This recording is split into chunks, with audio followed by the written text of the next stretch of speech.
Mega power star Ram Charan హీరోగా sensational director Shankar దర్శకత్వంలో తెరకెక్కుతున్న గేమ్ చేంజర్. ఈ సినిమా షూటింగ్ మొదలై 3 ఏళ్లైనా ఇంకా సెట్స్ పైనే ఉంది.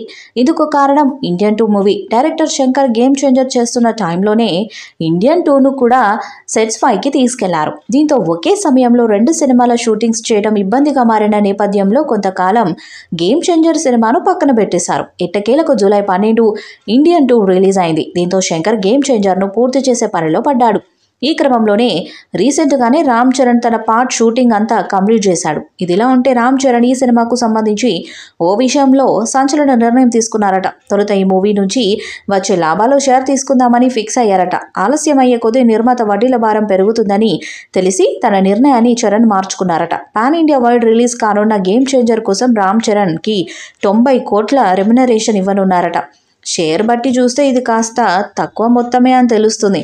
అగ్ర నిర్మాత దిల్ రాజు సుమారు 200 కోట్ల భారీ బడ్జెట్తో నిర్మిస్తున్న ఈ సినిమాకు తమన్ సంగీతం అందిస్తున్నారు. ఇప్పుడు మరోసారి గేమ్ చేంజర్ పక్కా మాస్ సినిమా అని చెప్పి మెగా ఫ్యాన్స్కి మరింత కిక్కిచ్చాడు శంకర్. తాను తెలుగులో స్ట్రైట్ సినిమా ఎప్పటి నుంచో చేయాలని అనుకుంటున్నానని ఇప్పటికే చాలాసార్లు చెప్పుకొచ్చాడు శంకర్. ఇప్పుడు మరోసారి అదే విషయాన్ని చెబుతూ గతంలో 2-3 సార్లు స్ట్రైట్ సినిమా చేయాలని అనుకున్నాను కానీ కుదరలేదు. అయితే ఈసారి మాత్రం తెలుగు ఆడియన్స్కి ఎలాంటి మాస్ సినిమా కావాలో అలాంటి ఎలిమెంట్స్తో గేమ్ చేంజర్ని రెడీ చేస్తున్నానని తెలిపారు. అంతేకాదు ఇదొక మాస్ చిత్రం అని అన్నారు.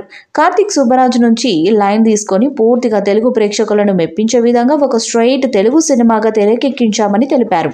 ఇక శంకర్ నుంచి మాస్ ఎలిమెంట్స్ అంటే ఎలా ఉంటాయో అందరికీ తెలిసిందే. ఆయన సినిమాలో పాటలు ఏ రేంజ్లో ఉంటాయో అంతకు మించి యాక్షన్ సీక్వెన్స్ కూడా ఉంటాయి.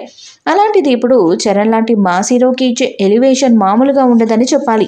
గేమ్ చేంజర్ ఎప్పుడొచ్చినా బ్లాక్ బస్టర్ అవుతుందని నమ్మకంతో ఉన్నారు అభిమానులు. అయితే ఈ సినిమా రిలీజ్ డేట్ విషయంలో మాత్రం క్లారిటీ రావడం లేదు. ఎడిటింగ్, పోస్ట్ ప్రొడక్షన్ కంప్లీట్ అయ్యాకే రిలీజ్ డేట్ అనౌన్స్ చేస్తామని శంకర్ చెప్తున్నాడు. మరి గేమ్ చేంజర్ రిలీజ్ ఎప్పుడు ఉంటుందో చూడాలి. ఈ వీడియోపై మీ అభిప్రాయాన్ని కామెంట్ బాక్స్లో తెలియజేయండి. ఈ వీడియో మీకు నచ్చితే లైక్ చేయండి, షేర్ చేయండి, కామెంట్ చేయండి. మరిన్ని అప్డేట్స్ కోసం మన ఛానల్ని సబ్స్క్రైబ్ చేయండి. అలాగే పక్కనే ఉన్న గంట సింబల్ గట్టిగా కొట్టండి.